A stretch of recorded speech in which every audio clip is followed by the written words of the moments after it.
Hello everyone and welcome back to Minds Mind Tutorials. So हमने दो lectures already देख लिए थे जो यूनिट फर्स्ट बायोकेमिस्ट्री की रहनी चाहिए, हम कह सकते हैं CSI या नेट के लिए। सो उसके अंदर अभी तक हमने कहीं ना कहीं मैटर क्या होता है, थोड़ा बहुत आइसोटोप्स के बारे में और रेडियो आइसोटोप्स की डिटेल्स देखी थोड़ी बहुत। ये सारी चीज़ हम ऑलरेडी कंप्लीट कर चुके हैं। यहाँ पर उसका फ्लो चार्ट भी शोन है जिसको हमने उस दिन भी देखा था, लेकिन इस फ्लो चार्ट को अगर आप चाहें तो एक बार हम समझ सकते हैं कि जो मैटर होता है वो दो तरह से डिवाइडेड होता है, physical matter and chemical matter. Physical again 3 parts में डिवाइड होता है, सॉलिड, लिक्विड एंड गैस। और सॉलिड, लिक्विड, गैस का क्या फर्क है, क्या डिफरेंस है, ये आप ऑलरेडी जानते हैं। इसमें जो पार्टिकल्स होंगे तो वो टाइटली कनेक्टेड होंगे, इसमें थोड़े लूजली होंगे, और गैस में और भी दूर हो जाएंगे पार्टिकल्स। ये एक बेसिक डिफरेंस होता है। केमिकल के तौर पे बात की जाए तो मैटर दो में डिवाइड अगेन हो जाता है, प्योर और मिक्सचर। प्योर में क्या डिफरेंस होता है मिक्सचर से लेकर, कि इसमें एक फिक्स्ड रेशियो देखने को मिलता है, जो रेशियो रहेगा वही रेशियो इसमें होगा, और मिक्सचर कोई भी प्रपोर्शन में हो सकता है। जैसे कि अगर आपने देखे होंगे जो ज्वेलरी होती है तो उसके अंदर, जैसे गोल्ड ज्वेलरी, तो उसके अंदर जरूरी नहीं कि गोल्ड का एक पर्टिकुलर अमाउंट ही हो, वो अलग अलग एक रेशियो में चेंज हो सकता है। अलॉयज जो होते हैं उनमें भी ये सारी चीजें मिक्सचर में काउंट होती है। तो कोई प्रपोर्शन, कोई भी रेशियो हो सकता है मिक्सचर में, इसमें एक फिक्स्ड रेशियो होता है। फिक्स्ड रेशियो वाले को दो में अगेन डिवाइड करा है, एलिमेंट कंपाउंड। एलिमेंट का मतलब होता है ये सिंगल कंपोनेंट से बना होता है, यानी फॉर एग्जाम्पल हाइड्रोजन गैस है तो हाइड्रोजन गैस सिर्फ और सिर्फ हाइड्रोजन की बनी होगी। ऑक्सीजन गैस है सिर्फ और सिर्फ ऑक्सीजन की बनी होगी। उसी तरह से कंपाउंड जो होते हैं इसमें डिफरेंट कंपोनेंट्स आ जाते हैं। तो है तो ये फिक्स्ड रेशियो, इसमें भी रेशियो फिक्स्ड होगा, इसमें भी रेशियो फिक्स्ड होगा, लेकिन इसमें सिंगल कंपोनेंट आएगी और इसमें डिफरेंट कंपोनेंट। जैसे वाटर में हाइड्रोजन और ऑक्सीजन दोनों आ जाती है, लेकिन हाइड्रोजन ऑक्सीजन कैसे आती है, 2:1 की ही प्रपोर्शन में आती है। यही रेशियो रहेगा तभी वो वाटर बन जाएगा, और वाटर एक तरह का कंपाउंड है, और हाइड्रोजन गैस, ऑक्सीजन गैस एक तरह के एलिमेंटल फॉर्म में आती है। उसके बाद कंपाउंड का एक और एग्जांपल यहाँ पर हाइड्रोजन पेरोक्साइड का दिया गया है। इसका रेशियो 2:2, 1:1, आप कुछ भी कह सकते हो। इधर मिक्सचर में बात करें तो दो तरह के होते हैं, होमोजीनियस, हेट्रोजीनियस। होमोजीनियस ऐसे मिक्सचर होते हैं जिसको जब, जैसे फॉर एग्जांपल एक सॉल्वेंट, उसमें आप सॉल्यूट को मिक्स कर रहे हैं, तो जब सॉल्यूट और सॉल्वेंट अच्छे से प्रॉपरली मिक्स हो जाते हैं, आप डिफ्रेंशिएट नहीं कर सकते कि इनमें आप सॉल्यूट कहाँ है, सॉल्वेंट कहाँ है, तो उसको हम होमोजीनियस मिक्सचर कहते हैं। फॉर एग्जाम्पल सॉल्ट का सोल्यूशन आपने बनाया, पानी के अंदर सॉल्ट को घोला, डिसॉल्व किया, तो क्या चीज बनेगी, होमोजीनियस मिक्सचर बनेगा। वहीं हेट्रोजीनियस मिक्सचर, अगर आप सैंड को वाटर में डिसॉल्व करने की कोशिश करेंगे तो सैंड क्या करेगी, जो भी वेसल होगा उसके बॉटम में जाकर सेटल डाउन हो जाएगी। तो सैंड और वाटर को आप अलग से डिफ्रेंशिएट उसमें कर पाएंगे, तो उसको हम हेट्रोजीनियस मिक्सचर कहते हैं। तो ये पूरी चीजें हमने यहाँ पर देख ली। एटम्स मिलकर मॉलिक्यूल्स बनाते हैं, मॉलिक्यूल्स मिलकर बायोमॉलिक्यूल्स बनाते हैं, बायोमॉलिक्यूल्स और बड़े होकर बायोमैक्रोमॉलिक्यूल्स बनाते हैं। ये एक चार्ट हमने यहाँ पर देख लिया। उसके बाद हमने ये देखा था कि एटम्स होते हैं क्या है, तो थोड़ा बहुत उसका यहाँ और डिस्क्रिप्शन है, जस्ट फॉर रिविजन से हम यहाँ पर इस चीज को देख रहे हैं आगे। तो इनमें से जो भी इंपॉर्टेंट वैल्यूज है वो यहाँ मेंशन है, इसको थोड़ा और एक्स्ट्रा, इस वाले को आप याद रखेंगे। Pen is not working properly, so एक तो ये वाला थोड़ा एक्स्ट्रा याद रखना है। फिर उसके बाद इलेक्ट्रॉन जो होते हैं वो न्यूक्लियस के आसपास रिवॉल्व करते हैं ऑर्बिटल्स के अंदर, ये आपको पता होना चाहिए। और एक पर्टिकुलर टाइम पे अगर हम बात करते हैं, किसी भी एक पर्टिकुलर टाइम पे, तो उसमें आप ये नहीं बता सकते कि अभी फिलहाल जो इलेक्ट्रॉन है वो कौन से ऑर्बिटल में रिवॉल्व कर रहा है। जो जैसे कि अगर आप फैन, अगर कोई फैन मूविंग कंडीशन में अगर आप फैन को देखोगे तो आप ये नहीं कह सकते उसकी जो ब्लेड्स हैं तो उस पर्टिकुलर मोमेंट पे कौन सी ब्लेड कहाँ पर है ये आप नहीं बता सकते। बस वो मूव कर रहा है तो हमें ये मालूम है कि ब्लेड्स मूव कर रही है, लेकिन कहाँ पर कौन सी ब्लेड है वो आप नहीं देख सकते। हाँ, जब फैन स्टॉप करेगा तो आप उसको देख पाएंगे। तो वही एक चीज यहाँ पर आप याद रख सकते हैं। पीरियोडिक टेबल के अंदर एलिमेंट्स एटॉमिक नंबर के हिसाब से अरेंज रहते हैं। काफी स्टूडेंट्स इसको अगर भूल जाते हैं, 9th और वैसे 10th में हमने पढ़ा होता है, 11th 12th में भी हमने पढ़ा होता है, तो आपको ये फिर से अगेन रिवाइज करना है कि एटॉमिक वेट से नहीं बल्कि एटॉमिक नंबर से अरेंज रहते हैं। 7 पीरियड्स, 18 रोज होती है। इलेक्ट्रॉन्स शेल्स के अंदर होते हैं, KLMN 4 तरह के शेल्स होते हैं, जिसको 1 2 3 4 भी आप कह सकते हो। इनके और सब शेल्स होते हैं और फिर उनमें ऑर्बिटल्स होते हैं। जो ऑर्बिटल्स होते हैं उनमें सेम प्रिंसिपल, यानी कि n से रिप्रेजेंट करते हैं, सेम प्रिंसिपल क्वांटम नंबर होता है, और ये सेम शेल में पाए जाते हैं।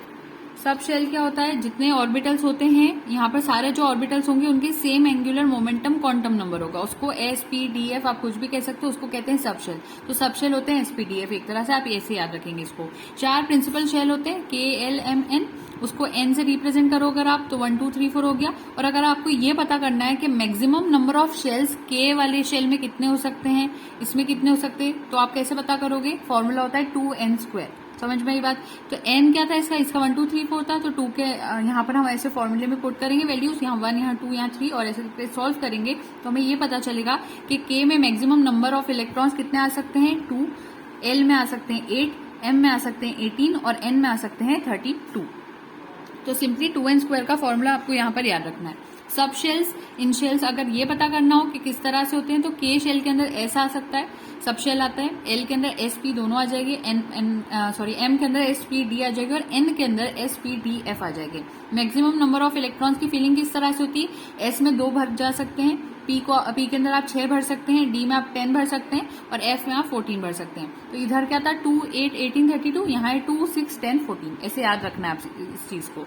उसके बाद इलेक्ट्रॉन्स को जनरली अगर हमें फिल करना होता है तो उनको उनकी एनर्जी के हिसाब से फिल किया जाता है शेल्स के अंदर। पहले हाई एनर्जी शेल्स को आप भरेंगे, जो भी वैकेंट शेल्स होंगे उनको भरेंगे, फिर उसके बाद अगर हम इसे समझे के एल एम एन के हिसाब से तो पहले के, फिर एल, फिर एम, फिर एन, इस तरह से धीरे धीरे हम इनर से लेकर आउटर शेल्स की तरफ भरते हुए जाते हैं। और अगर हम सब शेल्स के हिसाब से बात करें तो 1s से 2s में भरते हैं, फिर 2s के बाद 2p में, 3s में, 3p में, 3f में, 4s में, 4p, 4f, 4d। आपने ऑब्वियस प्रिंसिपल देखा होगा तो उससे आपको याद भी होगा।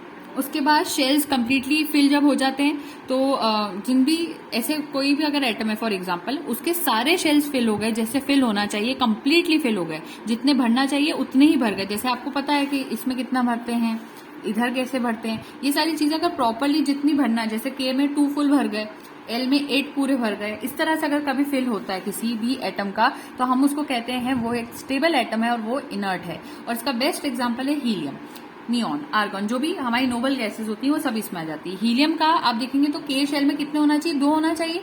तो हीलियम में बिल्कुल सेम ऐसे ही केस देखने को मिलता है, इसमें 2 इलेक्ट्रॉन्स देते हैं और दोनों के अंदर फुली भर जाते हैं।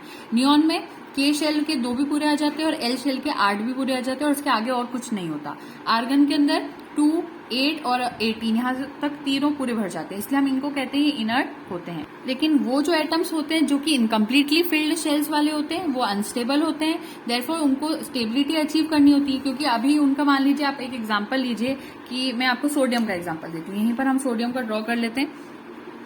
इसका एटॉमिक नंबर कितना होता है, 11 होता है। इसको ड्रॉ अगर करें के एल एम एन के हिसाब से तो पहले आएगी 2, इसमें आएगी 8, उसके बाद 10 तो यहाँ हो गया और एक क्लास बाय का एम में आएगा 1। तो अब आप ये देखो एम में होना कितना चाहिए, कम से कम 18 होते तो वो पूरा भर जाता। अगर 18 पूरा आ जाते तो सोडियम एक तरह का इनर्ट तरह का आइटम हो जाता, लेकिन एम में सिर्फ एक ही आ पाया। तो जब इस तरह की कंडीशन हो कि इनकम्प्लीटली फिल्ड शेल हो जाए, जैसे कि यहाँ इस कंडीशन में हुआ, तो हम उसको कहते हैं वो अनस्टेबल है। तो अब सोडियम को क्या चाहिए, स्टेबिलिटी चाहिए। तो स्टेबिलिटी अचीव करने के लिए या तो ये सोडियम एटम क्या करेगा, या तो ये बॉन्डिंग शो करेगा। बॉन्डिंग शो करने के लिए 2 तरह की बॉन्डिंग्स होती है, एक होती है आयोनिक बॉन्ड्स और एक होती है कोवेलेंट बॉन्ड्स। तो बॉन्डिंग एक मेन चीज है जिससे स्टेबिलिटी आएगी। जो रेडियो आइसोटोप्स होते हैं उसमें हमने न्यूक्लियस की स्टेबिलिटी देखी थी, ये भी हमें पता होना चाहिए। यहाँ हम एटम की स्टेबिलिटी की बात कर रहे हैं। और जब हम रेडियो आइसोटोप्स पढ़ रहे थे वहां भी हम स्टेबिलिटी की बात कर रहे थे, लेकिन कौन सी स्टेबिलिटी, न्यूक्लियर स्टेबिलिटी की बात कर रहे थे। फिर स्टेबिलिटी अचीव करने के लिए 2 मेजर बॉन्ड्स होती हैं, एक होती है ट्रांसफर ऑफ इलेक्ट्रॉन के लिए जिसमें आयनिक बॉन्ड्स होते हैं और एक होती है शेयरिंग ऑफ इलेक्ट्रॉन्स के लिए जिसको हम कोवेलेंट बॉन्ड्स कहते हैं। और जैसा कि सोडियम अगर हम देखें तो सोडियम यहाँ पर क्या करता है कि कोवेलेंट बॉन्ड शो नहीं करता बल्कि आयनिक बॉन्ड शो करता है। ये जो एम के अंदर लास्ट इलेक्ट्रॉन रहता है ये इसको लूज कर देता है और दे देता है, किसको डोनेट कर देता है, हम कह सकते हैं डोनेट करके क्लोरीन को दे देता है। और क्लोरीन एक इससे ले लेता है तो Na+ का चार्ज इस पर आ जाता है और क्लोरीन पे Cl- का चार्ज आ जाता है। इसको अभी हम आगे और डिटेल में देखेंगे। तो ऐसी बॉन्डिंग जिसमें पूरी तरह से ट्रांसफर ऑफ इलेक्ट्रॉन होता है हम उसको कहते हैं आयोनिक बॉन्ड्स, और जिसमें शेयरिंग ऑफ इलेक्ट्रॉन होती है उसको हम कहते हैं कोवेलेंट बॉन्ड्स। ये हमें याद रखना था यहाँ पर। उसके बाद इलेक्ट्रोनेगेटिविटी क्या होती है, ये टेंडेंसी होती है to attract shared pair of electron. Tendency यानी कि तरह से आप समझ सकते हो, किसी की हैबिट समझ लें आप। तो जब भी कोई एटम ऐसी कोशिश करे कि वो शेयर्ड पेयर ऑफ इलेक्ट्रॉन को अपनी तरफ अट्रैक्ट करे तो हम उसको कहते हैं इलेक्ट्रोनेगेटिव। और इसके अंदर होती है एफिनिटी फॉर इलेक्ट्रॉन, इसको क्या चाहिए होता है, इलेक्ट्रॉन चाहिए होता है। ऐसे एटम्स को हम इलेक्ट्रोनेगेटिव कहते हैं। जो पीरियोडिक टेबल होती है उसमें अगर आप लेफ्ट से राइट की तरफ जाएंगे यानी इस तरफ से इस तरफ जाएंगे लेफ्ट से राइट तो इलेक्ट्रोनेगेटिविटी इंक्रीज करती है, और अगर पीरियोडिक टेबल में आप टॉप से बॉटम की तरफ आएंगे तो इलेक्ट्रोनेगेटिविटी वहां पर इंक्रीज करती है, सॉरी डिक्रीज करती है। ऊपर इंक्रीज कर रही थी, यहाँ डिक्रीज करती है। और अगर हम बायोलॉजिकल सिस्टम की बात करें जिसमें carbon, hydrogen, oxygen, nitrogen, sulphur, phosphorus ये मेन एटम्स होते हैं, इन सब में अगर हम बात करें तो सबसे ज्यादा इनमें से कौन सा इलेक्ट्रोनेगेटिव होता है तो वो ऑक्सीजन होता है। और हाईएस्ट इलेक्ट्रोनेगेटिविटी इनमें ऑक्सीजन की होती है, उसके बाद नाइट्रोजन की, उसके बाद सल्फर और जो कार्बन होते हैं उसकी इक्वल होती है, इसलिए इक्वल टू का साइन है, ये बॉन्डिंग नहीं इक्वल टू का साइन है। उसके बाद हाइड्रोजन और फास्फोरस की भी लगभग इक्वल होती है और इनकी लोवेस्ट होती है। तो हाईएस्ट इलेक्ट्रोनेगेटिविटी ऑक्सीजन की की है, किसके अंदर, बायोलॉजिकल सिस्टम में। हम ओवरऑल पीरियोडिक टेबल की बात नहीं कर रहे हैं। और हाइड्रोजन फॉस्फोरस की लगभग इक्वल होती है। और अगर ओवरऑल की बात करें तो फ्लोरीन की हाईएस्ट इलेक्ट्रोनेगेटिविटी होती है। फाइनली अब हम आ जाते हैं बॉन्ड्स के कंसेप्ट पे, यानी कि हमने स्ट्रक्चर ऑफ एटम समझ लिया, थोड़ा बहुत मॉलिक्यूल समझ लिया। अब हम आ गए हैं बॉन्ड्स के ऊपर। एटम्स, मॉलिक्यूल, बॉन्ड्स, मतलब स्ट्रक्चर तो नहीं कहना चाहिए, हाँ, लेकिन ये जो पहली यूनिट है उसका पहला टॉपिक यही रहता है, एटम्स, मॉलिक्यूल्स और बॉन्ड्स को समझने का। तो हम बॉन्ड्स के ऊपर आ गए हैं। अब बॉन्ड्स को देखते हैं। ऐसा फोर्स जो कि दो एटम्स को साथ में होल्ड करे, साथ में रखे, उसको हम कहते हैं बॉन्ड। तो ऐसा फोर्स जो दो एटम्स को साथ में जोड़े रखता है उसको हम बॉन्ड कहते हैं।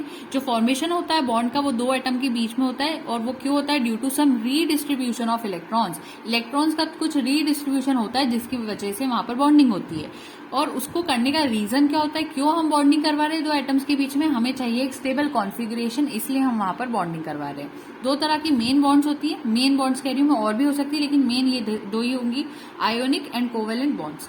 मॉलिक्यूल क्या होता है, ये न्यूट्रल ग्रुप ऑफ एटम्स होते हैं, यानी कि ऐसे एटम्स जिनके ऊपर कोई चार्ज नहीं होता, ये दो और दो से ज्यादा होते हैं जो कि साथ में अटैच रहते हैं बाय केमिकल बॉन्ड्स, उनको हम कहते हैं मॉलिक्यूल्स। फॉर एग्जाम्पल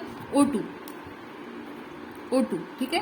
अब O2 को देखिए, ऑक्सीजन ऑक्सीजन, इनके बीच में डबल बॉन्ड होती है। सोडियम क्लोराइड, जिसको हम कहते हैं सॉल्ट नॉर्मल शब्दों में, तो Na+Cl-, ये वाली बॉन्डिंग यहाँ पर आयोनिक बॉन्ड है, और यहाँ पर ऑक्सीजन के बीच में कोवेलेंट बॉन्ड को हमने शो किया। यहाँ H2O के बीच में भी कोवेलेंट बॉन्ड शो की गई है। मैक्रोमोलिक्यूल्स क्या होते हैं, मॉलिक्यूल बॉन्ड विथ मॉलिक्यूल। जब मॉलिक्यूल जुड़कर दूसरे मॉलिक्यूल के साथ जुड़ जाता है तो ज्यादा मॉलिक्यूल जुड़ जाएंगे तो अब क्या बन जाएगा, मैक्रोमोलिक्यूल बन जाएगा।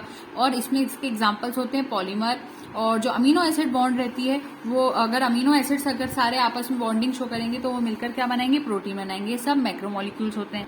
अब यहाँ पर आपके लिए एक स्पेशल पॉइंट है, जो मैक्रोमोलिक्यूल होते हैं वो एक मैक्रोमोलिक्यूल आपको बताना है जो कि एक पॉलीमर नहीं है। समझ में आ रही बात।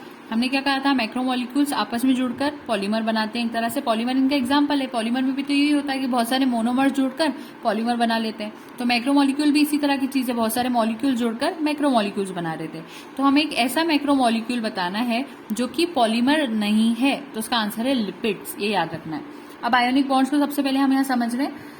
फॉर एग्जाम्पल सोडियम 11, क्लोरीन 17 इसका एटॉमिक नंबर होता है। इसको अगर हम अरेंज करें तो 281 की तरह से अरेंज होगा। क्लोरीन के 17 को 287 की तरह अरेंज कर सकते हैं। अब आप खुद सोचिए, स्टेबिलिटी लाने के लिए ये एक को या तो आप 8 बनाना है, आप इतना समझिए, यहाँ पर लास्ट वाले शेल में हमें कम से कम 8 बनाना है। 18 तो बहुत ज्यादा हाई हो जाएगा, क्योंकि 18 तो बहुत ज्यादा नंबर हो जाएगा। अगर हम देखें तो 2 के हिसाब से भी ठीक है, लेकिन इधर 2 बनाना इसके लिए मुश्किल है, तो ज्यादातर लास्ट वाले शेल इधर वाले में 2 आप देख सकते हो, इधर वाले में। और इस तरफ आते आते हमें क्या लेना होता है, 8 से सोचना होता है, 8 से सोचना होता है।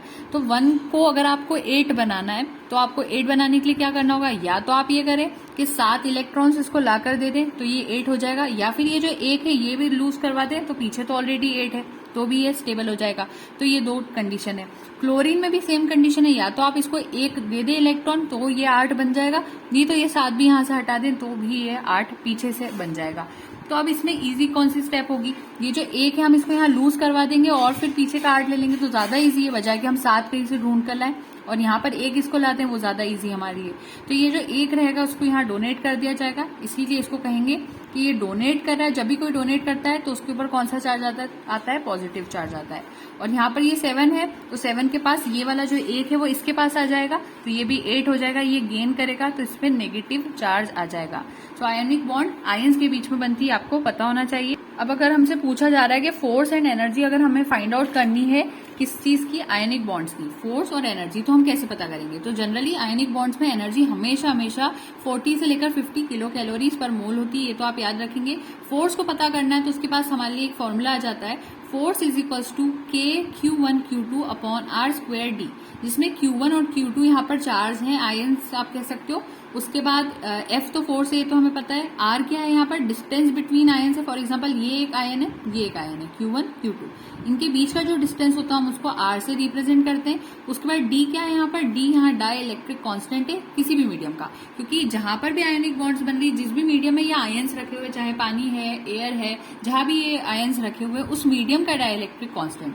अगर हमसे कोई पूछ ले कि एयर और वैक्यूम का डाइलेक्ट्रिक कांस्टेंट क्या होता है, तो वो 1 होता है, और वाटर में डाइलेक्ट्रिक कांस्टेंट होता है 80। ये बहुत इंपॉर्टेंट है, इस पे बहुत क्वेश्चंस आते हैं वाटर वाले कंसेप्ट के ऊपर। अभी हम आगे इसको भी थोड़ा डिस्कस करेंगे। उसके बाद अगर हम एक फॉर्मूला अगर रिकॉल करें हमारी प्रीवियस क्लासेस से, थोड़ा फिजिक्स भी हम यहाँ देख रहे हैं कि वर्क जो होता है उसका फॉर्मूला होता है फोर्स इंटू डिस्प्लेसमेंट। फोर्स की जगह तो हम फोर्स रख सकते हैं, और डिस्प्लेसमेंट को अगर मैं आर से रिप्रेजेंट कर दूं, क्योंकि एक तरह का डिस्टेंस डिस्प्लेसमेंट अभी हम उसको कॉमनली समझ लें, वैसे डिस्टेंस डिस्प्लेसमेंट अलग अलग चीजें होती हैं, फिर भी अगर हम डिस्प्लेसमेंट की जगह आर रख लेते हैं तो फॉर्मूला कैसा यहाँ शो होगा, work is equals to force का फॉर्मूला तो आपने यहाँ से देख लिया, ये पूरा आप यहाँ पर पुटअप कर देंगे। उसके बाद यहाँ पर आर की जगह आर आ जाएगा, इस एक आर से एक आर यहाँ कट जाएगा। समझ में आ रही बात? तो यहाँ पर नया फॉर्मूला हमारे पास कैसा आ जाएगा कि वर्क जो होती है, वर्क अगर हम समझे तो वर्क असल में है क्या, वर्क यानी कि capacity to work is energy. अगर हम वर्क को करने के लिए कैपेसिटी जो हमारे पास होती है हम उसको क्या कहते हैं, एनर्जी कहते हैं। तो उसको हम एनर्जी से भी शो कर सकते हैं। तो एनर्जी क्या हो जाएगी यहाँ पर, energy is equals to Q1 Q2 RD। ये जो फॉर्मूला यहाँ बना था, क्योंकि ये ओवरऑल कैसा बना था, W is equals to K Q1 Q2 upon RD, ऐसे ही बना था, बिल्कुल सेम टू सेम। तो यही फॉर्मूले को अगर हम वर्क को एनर्जी से इस तरह से समझ सकते हैं तो यही एनर्जी का भी फॉर्मूला हो जाएगा। तो ये मेजर फैक्टर्स हो जाएंगे हमें ये शो करने के लिए कि फोर्स और एनर्जी आयनिक बॉन्ड्स की कैसे फाइंड आउट की जाती है। अब यहाँ पर समझिए, अगर D ज्यादा है यानी कि डाइलेक्ट्रिक कांस्टेंट किसी चीज का ज्यादा है, तो उसके पास ज्यादा एबिलिटी होगी कि वो सॉल्ट को डिसॉल्व कर पाए, उसके अंदर हाई एबिलिटी होगी कि वो चार्ज को स्टोर कर पाए, और इसी वजह से डिसोसिएशन ऑफ चार्ज यहाँ पर ज्यादा देखने को मिलेगा। जैसे अगर आप समझें तो पानी का जो डाइलेक्ट्रिक कांस्टेंट होता है वो बहुत ज्यादा होता है, इसी वजह से पानी के अंदर सॉल्ट को डिसॉल्व करने की एबिलिटी भी सबसे ज्यादा होती है, उसके अंदर चार्ज को स्टोर करने की एबिलिटी भी बहुत ज्यादा होती है, और डिसोसिएशन ऑफ चार्ज भी उसमें बहुत ज्यादा होता है। ये कंसेप्ट आपको हमेशा याद रखना है यहाँ पर। अब यहाँ पर एक और थोड़ा केस समझेंगे। जो सॉल्ट होता है NaCl होता है, क्रिस्टल फॉर्म के अंदर होता है। अब ये क्रिस्टल फॉर्म को आपको बदलना है आयोनिक फॉर्म के अंदर। तो नॉर्मल सॉल्ट, पहले मान लीजिए कि हमारे पास एक सॉल्ट का पैकेट है और पानी का ग्लास हमारा अलग रखा हुआ है। सॉल्ट जो है वो क्रिस्टल फॉर्म में, अब आप उसको बदलना चाहते हैं आयनिक फॉर्म में, ठीक है, कि उस सोडियम के Na+ आयंस बन जाए और Cl के माइनस आयंस बन जाए, ये आपको करना है। तो इसके लिए हमें क्या लगेगा, यहाँ पर एक लैटिस एंथैल्पी लगेगी। लैटिस एंथैल्पी क्या होती है कि अगर जो लैटिस है, सोडियम क्लोराइड जो होता है वो लैटिस के फॉर्म में, क्रिस्टल के फॉर्म में, तो इस क्रिस्टल को तोड़ना है तो उसको तोड़ने के लिए कौन सी एनर्जी लगती है, लैटिस एनर्जी या फिर लैटिस एंथैल्पी लगती है, जिससे कि हम लैटिस को तोड़ सकते हैं। तो इस क्रिस्टल को तोड़ने की energy is known as lattice enthalpy. Here the enthalpy is endothermic. Endothermic क्यों है यहाँ पर एनर्जी, क्योंकि यहाँ पर हम एनर्जी प्रोवाइड कर रहे हैं, इस चीज को एनर्जी हम प्रोवाइड करेंगे कि ये खुद जाके खुद से यहाँ एनर्जी नहीं आ जाएगी लैटिस एंथैल्पी और ये खुद ही आयनिक फॉर्म में चल जाएगा, ऐसा नहीं होगा, हमें एनर्जी प्रोवाइड करनी है। तो जब हम करते हैं तो हम उसको एंडोथर्मिक कहते हैं। तो उसी को हमने रिएक्शन के फॉर्म में यहाँ लिख दिया, NaCl को तोड़ा, ये क्रिस्टल फॉर्म था, आयोनिक फॉर्म में Na+ + Cl-, एंडोथर्मिक था ये रिएक्शन।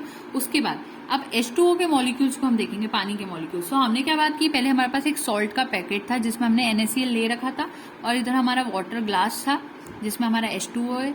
अब H2O में आपने चले सॉल्ट को तो मान लीजिए एंडोथर्मिक कर लिया, जैसे तैसे, एंडोथर्मिक नहीं सॉरी आयनिक फॉर्म में ले लिया, लेकिन ये आयनिक फॉर्म में गया होगा तो कैसे गया होगा, पानी में जाकर ही गया होगा, लेकिन पानी में जाते ही तो नहीं हो गया होगा, पानी के अंदर भी इसके मॉलिक्यूल्स आपस में बॉन्डेड होंगे, तो उनको भी तो कहीं ना कहीं हमें ब्रेक करना होगा। तो H2O मॉलिक्यूल्स के अंदर जब ये सॉल्ट डाला, ये जाहिर सी बात है कि आयंस यहाँ पानी के अंदर ही बने होंगे, हवा में नहीं बने, वो पानी में ही बनेंगे, लेकिन उसको बनने से पहले एक स्टेप वहां पर और हुई होगी। वो क्या थी कि H2O मॉलिक्यूल्स का वहां पर डिसोसिएशन हुआ होगा, वो भी आपस में टूटे होंगे, और वो तोड़ने के लिए यहाँ पर कौन सी प्रोसेस थी, अगेन एंडोथर्मिक थी।